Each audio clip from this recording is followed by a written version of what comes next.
شعبان کے 15ویں رات کو شب برات کہا جاتا ہے۔ یہ رات بڑی بابرکت رات ہے۔ اس رات میں اللہ کی رحمتوں کا نزول ہوتا ہے۔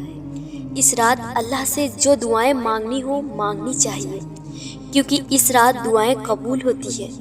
اللہ کے نبی صلی اللہ علیہ وسلم نے 5 راتوں کا ذکر کیا ہے جن میں دعائیں رد نہیں ہوتی۔ ان میں سے ایک 15 شعبان بھی ہے۔ اس رات کو الگ الگ نام سے پکارا جاتا ہے کیونکہ اس رات توبہ قبول کی جاتی ہے، گناہ مٹا دیے جاتے ہیں، دعائیں قبول ہوتی ہیں۔ یہ وہ رات ہے جس میں آسمان اور رحمت کے 300 دروازے کھول دیے جاتے ہیں۔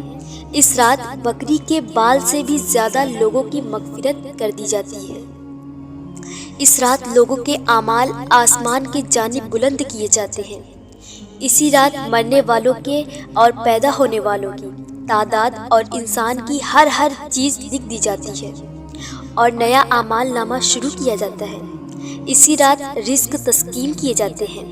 یہ رات سال بھر کے گناہوں کا کفارہ بنتی ہے۔ اللہ کے نبی صلی اللہ علیہ وسلم نے فرمایا کہ میں نے تمہیں قبروں کی زیارت سے منع کیا تھا، اب زیارتیں قبول کیا کرو، کہ بے شک یہ دنیا سے بے رغبت کرتی ہے اور آخرت کی یاد دلاتی ہے۔ اس رات اپنے مرحومین کو یاد رکھیں، ان کی قبروں کی زیارت کریں، ان کے لیے بے حساب ایصال ثواب کریں۔